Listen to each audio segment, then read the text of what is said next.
사도행전 25장의 말씀은 바울이 고려된 상태에서 유대 총독이 교체되었다는 보고에서부터 시작됩니다. 그러나 총독이 벨릭스에서 베스도로 바뀌었음에도 불구하고 유대인들은 끈질기게 바울을 죽이기 위해서 온갖 힘을 다하는 것을 볼 수가 있습니다. 그들은 이미 더둘로라는 거짓 변호사를 통해서 갖가지 방법으로 바울을 고소했지만 사실 그때마다 바울의 무죄를 드러낼 뿐이었습니다. 그렇게 바울의 무죄가 증명됨에도 불구하고 오늘 본문을 보니까 이스라엘 사람들이 이 바울을 죽이려고 또 모함을 하고 있는 것을, 또 모략을 꾸미고 있는 것을 우리가 볼 수가 있죠. 사실 이 벨릭스는 바울을 석방할 수 있었으나 사실은 벨릭스는 이스라엘 사람들의 눈치를 보기 때문에 석방하지 못했습니다. 그러므로 인해서 결국 베스도까지 이 바울의 그러한 송사가 넘어가게 되는 것을 볼 수가 있는데, 우리가 이 바울의 송사 사건을 보면서 결국 세상의 권력의 특징이 무엇이냐는 것을 다시 한번 우리가 보게 되는 거죠. 세상의 현실이 뭐냐? 겉으로는 법이라고 하는 구체적인 법 원칙이 있는 것처럼 보이나 결국 세상이라고 하는 것은 자기 이익을 통해서 자기 중심적으로 움직이는 것이 세상이 아니냐라는 것을 생각해 볼 필요가 있습니다. 세상을 살아간다는 것 자체가 어떻게 보면 자기의 안위와 이익을 추구하며 살아가는 것 아니겠습니까? 종교학에서도 세속화된다고 하는 말의 의미가 있는데, 이 세속화된다고 하는 것은 사실은 이 세상의 법칙, 세상의 현실들이 하나님이 창조하신 인간의 본질들을 훼손해 갈 때, 그때 이 세속화된다고 하는 것을 말하는 겁니다. 다른 말로 하면 참다운 인간됨을 상실해 가는 것 자체, 하나님의 선하신 의지가 상실되어 가는 것 자체가 이 세속화되어 간다는 것을 의미하는 것이죠. 오늘 유대 종교 지도자들이 바로 이 세속화된 삶이 무엇인지를 보여주고 있는 겁니다. 그들은 마땅히 하나님의 사람으로 하나님의 뜻에 맞게 살아가야 되는 것이 그들의 삶의 본질이고 의미였으나, 결국 그들은 자신의 삶의 안위를 위해서 어떻게 합니까? 결국 거짓을 동원하고 사람들을 죽이려고 하는 하나님의 사람의 모습에서 절대로 찾을 수 없는 그런 일들을 자행해내고 있다고 하는 것을 볼 수가 있습니다. 오늘 본문을 보니까 정식적인 절차를 통해서 바울을 정죄할 수 없음을 알게 되자 그들은 암살이라고 하는 비겁한 방법을 지금 모색하고 있는 것을 볼 수가 있습니다. 이런 사람들을 우리는 세속화된 종교인이다, 이렇게 부를 수가 있겠습니다. 여러분, 우리가 그리스도인으로 살아간다고 하는 것은 단순하게 교회를 다닌다는 것만을 의미하는 것은 아닙니다. 그리스도인으로 산다고 하는 것은 그리스도의 말씀대로, 그 복음대로 살아가는 것을 의미하는 것입니다. 그러기 위해서는 우리 삶 속에서 드러날 수 있는 온갖 세속적인 위협에서부터 우리가 담대하고 당당할 수 있어야 되는 것이고, 절대로 세상적인 일들에 우리가 넘어가지 않아야 된다고, 오직 십자가를 붙들고 그 십자가의 진리대로 살아가야 된다는 것을 의미한다고 볼 수 있겠습니다. 오늘 이 본문은요, 당시 세속적인 종교인들의 모습에 대해서 우리가 어렴풋이 볼 수가 있는데, 당시에 유대 종교 지도자라고 한다면, 크게 본다면 이 서기관들, 제사장들, 사두개인들, 이렇게 볼 수가 있겠습니다. 근데 우리가 보던 서기관 그러면 예수님 시대 때 하도 예수님에게 비난을 당하기 때문에 그거 자체가 나쁜 것으로 알지만, 이 서기관이라고 하는 직책이라고 하는 것은 아주 이 역사적으로 하나님의 놀라운 섭리 가운데서 태생된 그러한 직책이었습니다. 여러분 잘 아시는 이스라엘이 포로로 끌려갔을 때, 이 바벨론 포로기 때 이스라엘 사람들이 끌려갔을 때 성경이 없었습니다. 성경 자체가 없었고, 그렇기 때문에 그 당시에는 흩어져 있는 이 두루마리형으로의 그 말씀들이 있었는데, 그 말씀들이 다 사장될 위기에 놓여 있었습니다. 그랬을 때 하나님께서 믿음이 충만한 사람들, 그들에게 성령의 마음을 주셔서 그 성경을 필사를 할 수 있도록 하게 하셨다는 겁니다.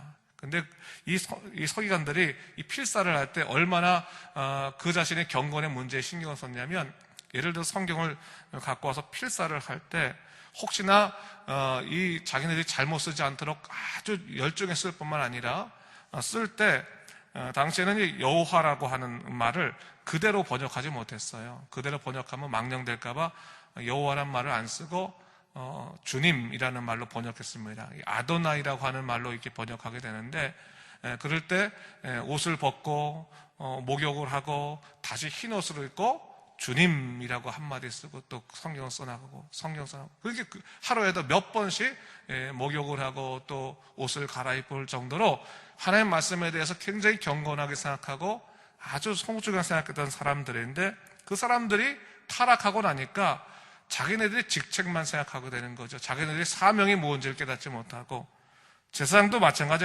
아니겠습니까? 이스라엘 제사라고 하는 것은 피해 제사 아니겠습니까? 제사를 드릴 때 이 짐승의 목을 따고 또 각을 따고 그래갖고 온통 피가 아주 펼쳐지는 그런 상황 속에서 하나님의 이 거룩하심과 또한 준엄하심을 경험할 수밖에 없을 텐데, 그들이 타락하고 나니까 그러한 준엄한 현장 속에서도 자기의 안위만 생각하게 되더라고 하는 것을 얘기하는 거죠.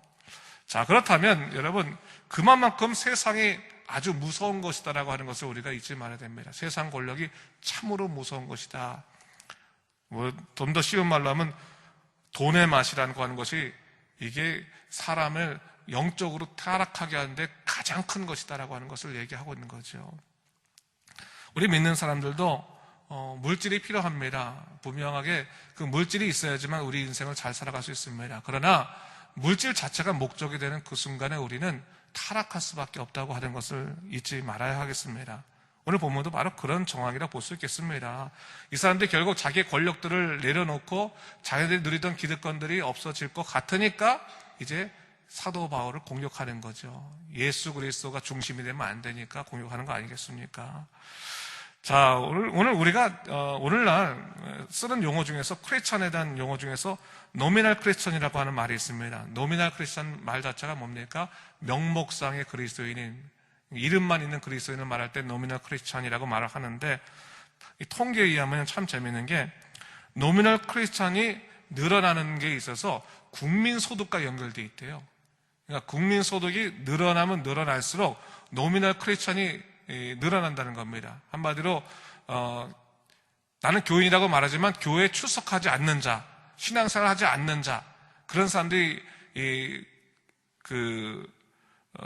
국민소득이 큰 나라일수록 많다고 하는 겁니다. 실질적인 그리스도인이 아니라고 하는 것을 말하는 것이죠. 여러분, 오늘날 이것을 좀 돌아봤을 때 결국 뭐냐? 노미널 크리스천의 결국 특징이 뭐냐? 결국 이런 서리관과 바리새인들이 결국 현실이 뭐냐? 하늘에 대한 관심이 사라진 자들이다. 하늘에 대한 소망이 사라진 사람들이다. 하늘에 대한 소망이 사라지고 이 땅에 대한 소망만 갖고 있으니까 결국 영적으로 어떻게 보면 주저앉을 수밖에 없다라고 하는 것을 얘기하고 있는 것이죠. 여러분, 우리 믿는 사람들은요, 사명에 따라 살아가는 사람이 되야겠습니다. 하늘에 소망을 둔 사람이 되어야 되겠습니다. 영적인 자존심을 좀 갖고 있는 그런 사람이 되어야 하겠습니다. 세상 권력에 따라 움직이는 것이 아니라 하나님의 사명에 따라 움직이는 거죠. 사도 바울이 그러지 않습니까? 사도행전 20장 24절 말씀에 그가 말한 것처럼 내가 달려갈 길과 주 예수께 받은 사명 곧 하나님 은혜의 복음을 증언하는 일을 마치려 하면은 나의 생명조차 조금도 귀한 것으로 여기지 아니하느라. 하나님의 사명 위에 살다 보니까 결국 바울의 그런 그 영적인 그런 소망들이 오늘날에까지 영향을 주고 있지 않습니까? 복음의 통로가 되지 않습니까? 얼마나 귀한 일입니까? 저는 그런 의미에서요, 사도 바울이 오늘 25장 11절에서 내가 가이사에게 상소하느라 라고 하는 말이 그렇게 들렸어요. 자기 육신의 안위를 위해 상소한다는 것이 아니라 사도행전 23장 11절 말씀 보면 그날 밤에 주께서 바울 곁에 서서 이르시되 담대하라 네가 예루살렘에서 나의 일을 증언한 것 같이 로마에서도 증언하여 하리라 이렇게 말씀하셨는데 결국 이것도 하나님의 사명을 이루기 위한 하나의 과정이 아니었나. 우리 모든 인생에 있어서의 어려움들도 사실 일들도 다 하나님의 사명을 이루는 길이 아니었는가라는 생각을 해볼 수 있게 되는 것이죠. 여러분, 예수 믿는 사람들은요, 그의 삶의 모든 정황과 상황들이 다 하나님의 영광을 위해 사용될 수 있다는 것을 믿을 수 있어야 되는 겁니다. 내 어려움들도 또 나의 성공도 나의 실패도 나의 기쁨도 나의 어려움들도 다 하나님의 영광을 위해 사용될 수 있다고 생각하고 이를 기쁨으로 감당하면서 나아가게 된다면 거기는 하나님의 놀라우신 천국의 열매가 일어날 수 있게 될 것입니다.